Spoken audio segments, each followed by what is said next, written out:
साध संगत जी प्रेम से कहिए धन निरंकार जी। स्वागत है आप सभी का आपके ही चैनल पर। आज मैं आप सभी के लिए एक बहुत खूबसूरत साखी लेकर आई हूँ। आज की साखी शुरू करने से पहले अगर आप इस चैनल पर नए हैं तो चैनल को सब्सक्राइब ज़रूर कीजिएगा। तो चलिए सुनते हैं आज की साखी। साध संगत जी, मालती जी के 3 बेटे थे और एक बेटी थी। मालती जी के पति के देहांत को काफ़ी समय हो गया था। घर में केवल मालती जी की ही चलती थी। मालती जी एक बहुत ही अच्छे दिल की महिला थी, कभी किसी का बुरा नहीं चाहती थी। उन्होंने अपनी बेटी की शादी एक बहुत अच्छे परिवार में कर दी। उनके परिवार में सभी खुश थे और मालती जी के दोनों बड़े बेटों की भी शादी हो गई थी। उनका छोटा बेटा अभी कॉलेज में पढ़ रहा था, लेकिन मालती जी की सबसे बड़ी बहू थोड़ी ईर्ष्या करने वाली थी और उसे अपनी देवरानी बिल्कुल भी पसंद नहीं थी। बड़ी बहू अपनी देवरानी के काम में कोई न कोई कमी निकाल देती थी, लेकिन मालती जी की छोटी बहू अच्छे स्वभाव की थी। वो कभी अपनी जेठानी की बातों का बुरा नहीं मानती थी। मालती जी ने अपनी दोनों बहुओं में काम को बांट दिया था। उनकी छोटी बहू रसोई संभालती थी और बड़ी बहू साफ सफाई का काम किया करती थी। जब से छोटी बहू ने रसोई संभाली थी तब से खाने में हर दिन नमक बहुत ज़्यादा होता था। खाना खाते समय छोटी बहू को सभी कहते थे कि तुम खाने में इतना ज़्यादा नमक क्यों डालती हो। छोटी बहू खामोशी से खड़ी सबकी बातें सुन लेती थी। उसकी समझ में नहीं आता था कि जब वो खाने में सही नमक डालती है तो नमक इतना ज़्यादा कैसे हो जाता है। वो बेचारी सोच सोच कर परेशान होती थी, लेकिन किसी से कुछ नहीं कहती थी। जब छोटी बहू को सभी सुनाते तो ये देखकर बड़ी बहू बहुत खुश होती थी। एक दिन जब छोटी बहू रसोई से खाना पका कर निकली तो तुरंत बड़ी बहू रसोई में गई। मालती देवी भी इसी इंतज़ार में थी कि आखिर नमक इतना तेज कैसे होता है। मालती जी ने अपनी बड़ी बहू को खाने में दोबारा नमक डालते हुए देख लिया। तब उनके मन में एक विचार आया और उन्होंने अपनी छोटी बहू को आवाज़ दी। जब छोटी बहू उनके कमरे में आती है तो मालती जी ने अपनी बहू से कहा कि आज से किसी भी सब्जी या दाल या चावल में नमक मत डालना। बहू ने सास को पूछा कि क्यों माँ जी। मालती जी ने कहा कि सभी के लिए सप्ताह में एक दिन मैं खाने में नमक छोड़ने का नियम बना रही हूँ। घर की छोटी बहू को मालती जी ने अपने कमरे में बुलाकर समझाया और सास की बात सुनकर छोटी बहू ने सर हिलाकर सहमति जताई और कहा, ठीक है माँ जी। छोटी बहू सास के कमरे से बाहर जाने को मुड़ी ही थी कि सास ने फिर से छोटी बहू को कहा कि बहू सुनो, ये बात तुम किसी को मत बताना। खाना खाने के समय मैं सभी को ये बात बता दूंगी। जी माँ जी कहते हुए छोटी बहू मुस्कुराते हुए कमरे से बाहर चली गई। छोटी बहू के जाते ही बड़ी बहू मालती जी के कमरे में आई और बोली, माँ जी लाइए मैं आपके सर में तेल लगा देती हूँ और आपके पैरों में मालिश कर देती हूँ, आपको अच्छा लगेगा। ये कहते हुए बड़ी बहू ने अपने साथ लाए हुए तेल की शीशी का ढक्कन खोलकर हथेली भर तेल उड़ेल लिया और सास ने भी मुस्कुराकर अपनी बड़ी बहू का स्वागत किया। बड़ी बहू ने पूछा कि माँ जी आज आपने मेरी देवरानी को अपने कमरे में बुलाया, क्या कोई खास बात थी। मालती जी ने कहा कि मैंने उसे डांटने के लिए बुलाया था। वो हर रोज़ खाने में ज़्यादा नमक डाल देती है और आज मैंने उसको कहा कि अगर खाने में नमक ज़्यादा होगा तो अब उसकी खैर नहीं। बड़ी बहू ने कहा, आपने बहुत ठीक किया माँ जी, उसे खाना पकाना आता ही नहीं। लेकिन वो ये बात मानने को तैयार नहीं। बड़ी बहू की बात सुनती मालती जी चुप रहीं, उन्होंने कुछ भी नहीं कहा। लेकिन बड़ी बहू ने अपने मन की बात सास के सामने रखी और कहा कि माँ जी अगर आप कहें तो मैं फिर से रसोई संभाल लेती हूँ और छोटी बहू को आप साफ सफाई जैसे काम दे दीजिए। सास ने कहा कि नहीं, अभी नहीं, आज मैं उसे देख लेती हूँ। अगर आज फिर खाने में नमक ज़्यादा हुआ तब मैं इस बारे में सोचूंगी।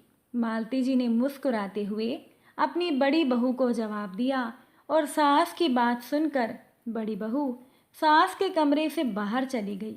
इधर खाना खाने का समय होते ही छोटी बहू ने सभी के लिए खाने की थाली सजा दी।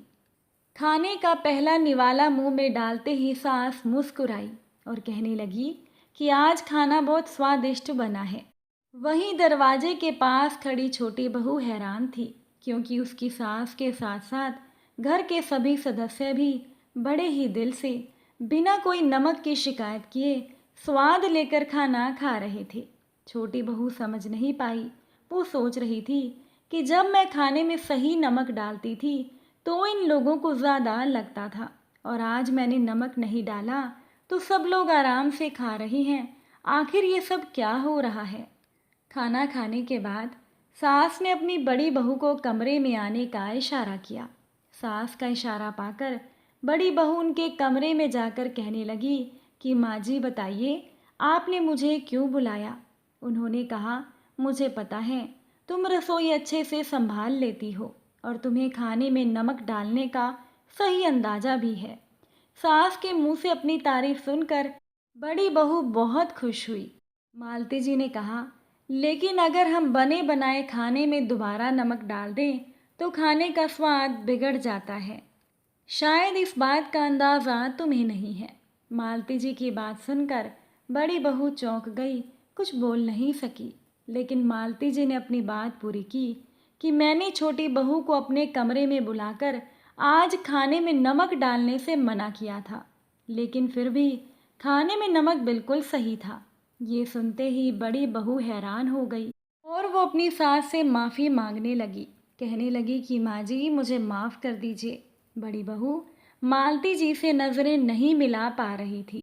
मालती जी ने बड़े ही प्यार से उसे उठाकर कहा कि बहू, तुमने अपनी गलती मान ली, ये बहुत बड़ी बात है। लेकिन फिर भी मैं आज से घर के कामों के बंटवारे में एक और सुधार कर रही हूँ। आज से तुम घर की साफ सफाई के साथ रसोई में जाकर खाना बनाने में छोटी बहू की मदद भी किया करोगी, ताकि वो तुम्हारी तरह नमक का सही अंदाज़ा सीख सके। मालती जी की बातों को सुनकर बड़ी बहू ने हाँ में सिर हिलाकर अपनी सास के कमरे से बाहर निकलना चाहा। इसके बाद बड़ी बहू अपने कमरे में आती है और सोचती है कि अपनी थोड़ी सी वाहवाही के लिए ये मैंने क्या कर दिया। अपनी देवरानी को लोगों की नज़रों में गिराते गिराते मैं खुद की नज़रों के साथ साथ अपनी सास की नज़रों से भी गिर गई। वो तो मेरी सासू माँ की अच्छाई है कि उन्होंने किसी से कुछ नहीं कहा, वरना मैं लोगों के सामने किस मुंह से जाती। बड़ी बहू आहिस्ते से चलती हुई रसोई में जाकर अपनी देवरानी को गले से लगा लेती है और कहती है कि मुझे माफ़ कर दो। देवरानी को अपनी सास और जेठानी के बीच की बातचीत का पता नहीं था। अपनी जेठानी का ये रूप देखकर देवरानी हैरान हो गई। आज एक देवरानी ने अपनी जेठानी, जिसको वो अपनी बहन की तरह प्यार करती थी, अपने शांत स्वभाव से उनका भी दिल जीत लिया। दोनों ने हंसी खुशी से मिलकर खाना पकाया। बड़ी बहू की समझ में आ गया था कि किसी की नज़रों में ऊंचा उठने के लिए अपने दिल को साफ रखना चाहिए, और अगर रिश्तों में जलन होगी तो रिश्ते बर्बाद हो जाते हैं और घर का माहौल भी खराब हो जाता है। इससे हासिल कुछ नहीं होता। साथ संगत जी, किसी से ईर्ष्या करना बहुत गलत बात है। जो मुकाम आप इज्जत और प्यार से पा सकते हैं वो आपको नफ़रत और जलन से नहीं मिलेगी। ऐसा करने से आप लोगों की नज़रों में और गिर जाओगे। हर एक घर में हर एक इंसान अलग होता है, हर किसी की सोच अलग होती है। हमारे खून के रिश्तों में भी ज़मीन आसमान का फ़र्क होता है।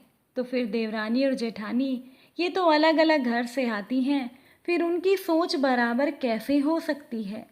अक्सर हमने घरों में ये देखा है कि हम एक दूसरे की नज़रों में गिराते गिराते खुद कब खुद की नज़रों में ही गिर जाते हैं, हमें पता ही नहीं चलता। इसीलिए कभी भी किसी को किसी की नज़रों में गिराने के लिए कोई ऐसा काम ना करें जिससे आप खुद लोगों के सामने शर्मिंदा हो जाएं। किसी से नफ़रत करने में इतने अंधे भी ना हो जाएं कि आप सही गलत की पहचान करना ही भूल जाएं, बल्कि आप रिश्तों को सँजो कर रखिए।